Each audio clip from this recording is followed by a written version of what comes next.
Flash Season 4. Not a bad season. Definitely got back to the lighter tone from some of the previous seasons of The Flash. Got rid of the doom and gloom that we saw last season with the whole Savitar business. But I don't know. I thought the season just got a little bit too corny too often. For better or for worse, they kind of captured that Silver Age vibe of The Flash and some of the DC comics. You had a lot of goofy stuff this season. The whole counselor that everybody went to, whether a marriage counselor, grief counselor, whatever role she was filling, that got a little silly at times. It wasn't always that bad, but it was a little silly.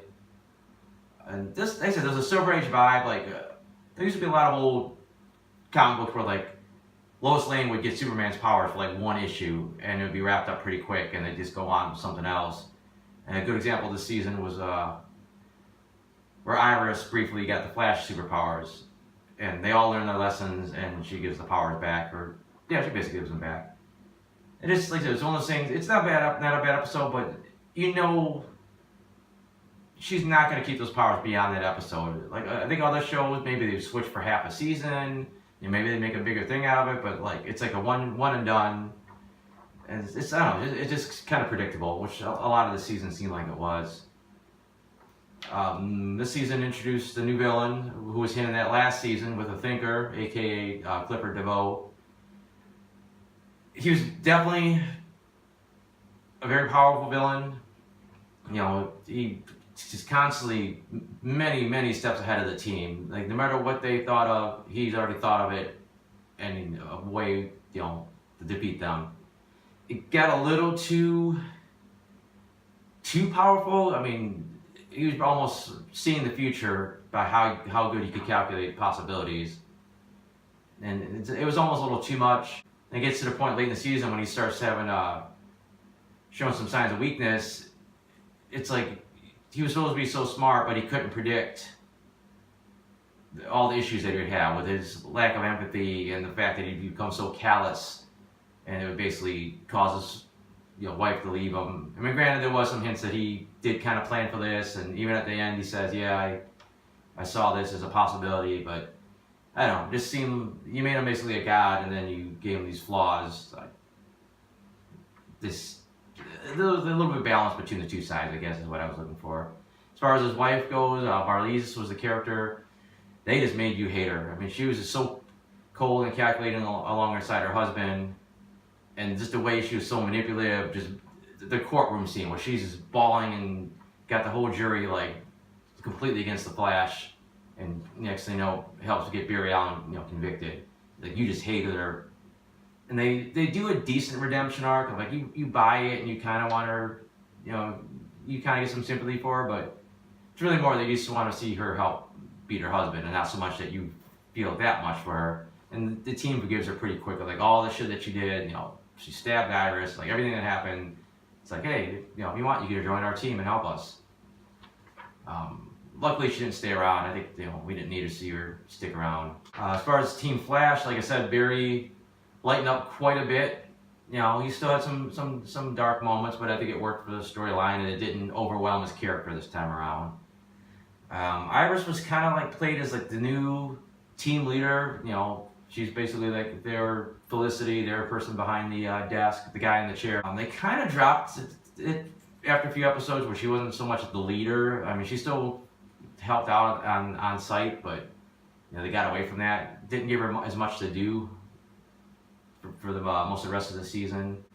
And then you get some weird stuff where last season Caitlin had become Killer Frost and had decided what she wanted to do with herself, and then we find she's basically almost got an Incredible Hulk thing going where when she gets upset or hurt or angry, she transforms into Killer Frost, and it's basically a split personality. It seemed a little goofy at first. It started growing on me. They started making some cool things where like different team members had different interactions with different aspects of her, and she seemed to kind of start bonding with her split personality. Then she loses it, and then they got in this odd story where it's implied that she's always had this power. I mean, they kind of do it at you, a few hints, and they kind of give you that, and then looks like they're gonna drop that till next season. I I guess that gives her something for next season to do, so that was okay. The goofiest storyline this season just seemed out of place, and it's the best I could tell. Its only purpose was to help out at the end of the season. Was Cecilia's pregnancy-induced telepathy. She basically could read minds, and just there. It just wasn't anything that great. Just add something, little spice to her and Joe's romance relationship, and I said just for her to be a telepath that they needed for the final season finale.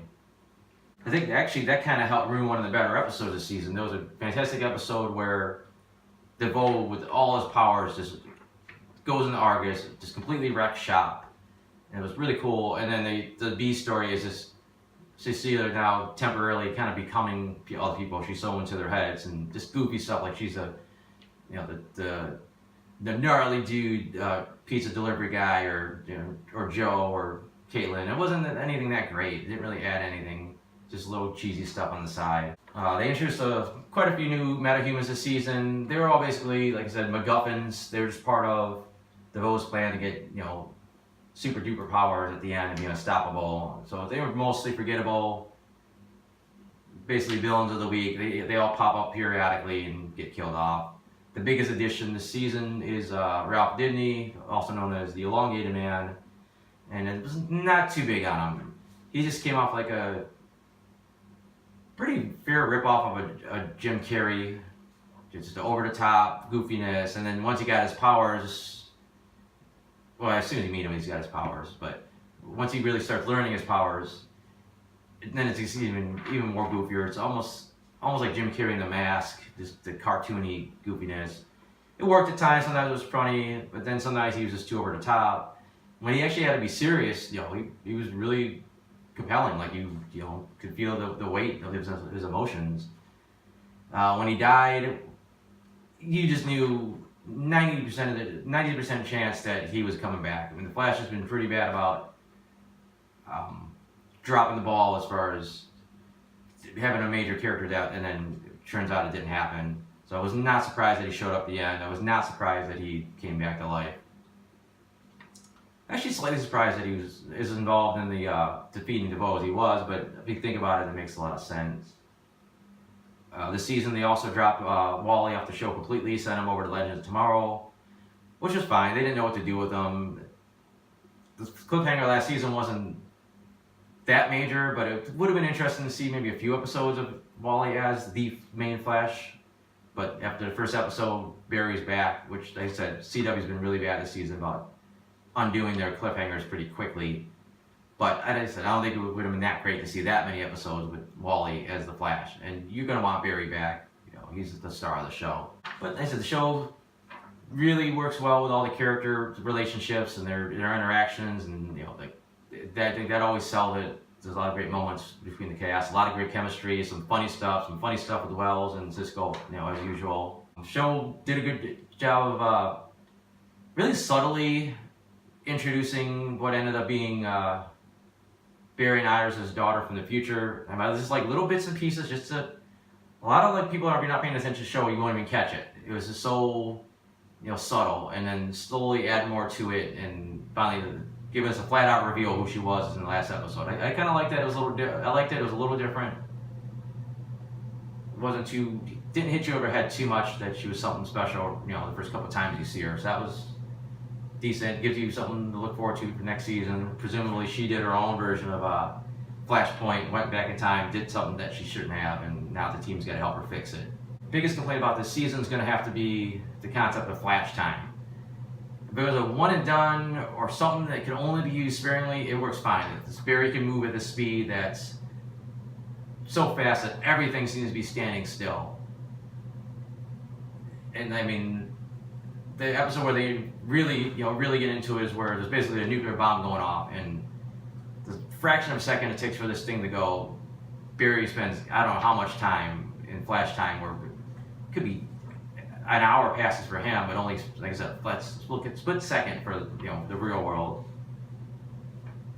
But the fact that Barry can move this fast and he still gets defeated, he still can't catch the bad guy, is just silly. It's just ridiculous. And he's essentially freezing time, and yet he still gets, people get the drop on him. Someone runs away from him. DeVoe would go into his portal, and Barry should be able to. I mean, he's like I said, he's freezing time. These portals aren't opening and closing faster than this, this bomb going off. It was just a goofy concept, and could have been done a little better. Like I said, it should have been something that he could barely ever do, and it just, almost kills him, or he can't, he's, knocked out after he does it for a certain amount of time. They could have did it a little, toned it down. They gave him a godlike power and won't let him use it to his maximum ability. I wasn't a fan of it. As far as my favorite episodes this season, I'm gonna go with the 18th episode, Lose Yourself.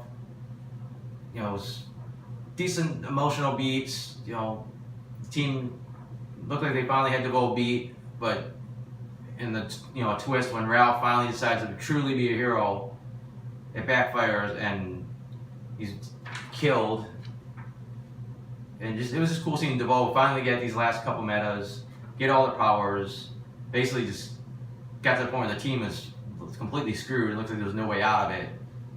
And then, they lost a team member. I just thought it was a pretty cool episode. Least favorite would probably be the second episode, Mixed Signals. Just, it got real corny, and I thought, they basically supposed to be out there saving the world, but Iris is like, it's more important that we go have this couples therapy instead. And I don't know, it just didn't, this is a little too silly. It wasn't terrible. Just, I don't think there's any terrible episodes this season. That one kind of threw me. It wasn't doing it for me. A quick read through my notes here, see if anything else jumps out. Didn't really care for the Danny Trejo stuff, being Gypsy's father. It's just nothing special. He just over the top, trying to hunt down Cisco and kill him. It was just goofy. And when they brought him back, it was kind of silly too. Little things like as badass as Killer Frost was last season, it seemed like they kind of nerfed her a little bit, and she just wasn't all that powerful this time. Unless they needed her to be, then she'd be a little more powerful. But I don't know. It was a small nitpick. Like I said, most of the new meta villains were pretty lame this time around. There was a couple cool visual moments. I don't remember the character's name, but he could basically grow and shrink items. So it reminded me kind of like an Ant-Man sequence. He would throw stuff, shrink it, or enlarge stuff. So I thought that was kind of cool visually. The character was goofy. DeVoe, which another point I should have brought up. One thing about DeVoe, I dug the character. I liked the way the actor did it. And then you had a pretty long stretch where he was switching bodies every so often. So it was a different actor playing DeVoe, and it just wasn't as good as the original. And I mean, some were okay, but I don't know, just didn't do it for me, and it just kind of took you out of it until DeVoe did finally come back later in the episodes, or later in the season. Like the little bit between DeVoe and his wife, where she discovered that he was drugging her. She recorded the video to warn herself, and then it turns out she's been doing this over and over again, and he just keeps catching her and drugging her again. So that was kind of a nice little story beat. Introducing the Earth X version of Black Canary, Black X, Siren X, whatever they call it, was just stupid. I mean, they could have came up with a million different characters to bring over from Earth X and did an interesting twist on somebody that hadn't already been done, because we already have an evil Laurel Lance. They could have brought so many different people back, even just for the one episode, and they just kind of blew it and made it corny. Not even corny, but just lackluster. And as